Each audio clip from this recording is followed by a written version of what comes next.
Aksi blokade jalan yang sedianya dilaksanakan Kamis 31 Agustus akhirnya ditunda. Masyarakat Ekstrim-Tim mengurungkan niatnya lantaran telah terjadi kesepakatan antara pemerintah daerah dengan warga Ekstrim-Tim. Alhasil agenda yang telah direncanakan diubah menjadi sembahyang bersama di pelataran Balai Masyarakat Desa Sumber Kelampok, Kecamatan Geroga. Warga Ekstrim-Tim dijanjikan untuk difasilitasi bertemu dengan Menteri Lingkungan Hidup dan Kehutanan RI oleh PJ Bupati Buleleng. Ketut lihat nyane, janji itu disampaikan pada Rabu 30 Agustus malam. Menurut salah satu warga Ekstrim-Tim, Nengah Kisit, meski telah puluhan janji diberikan, ia dan warga lainnya masih bersabar. Ia ingin melihat janji tersebut terrealisasi, sebab ia dan puluhan warga lainnya telah menunggu lama untuk menerima sertifikat lahan yang dijanjikan. Kisit menyampaikan aksi blokade jalan yang semestinya dilakukan itu guna menagih janji pemerintah.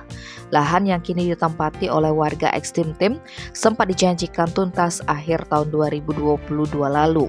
Namun hingga kini warga masih belum menerima kejelasan. Dalam aksi itu mereka ingin menyampaikan pesan terbuka kepada Presiden RI Joko Widodo.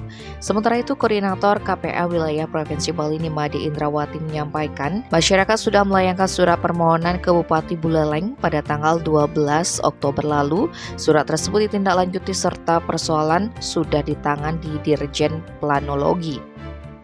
KPA Bali hanya melakukan pendampingan kepada masyarakat dengan memberikan penguatan keadministrasian serta advokasi kebijakan. Diberitakan sebelumnya sebanyak 107 kakak Ekstrim-Tim yang menempati lahan di kawasan hutan negara sudah 24 tahun lamanya.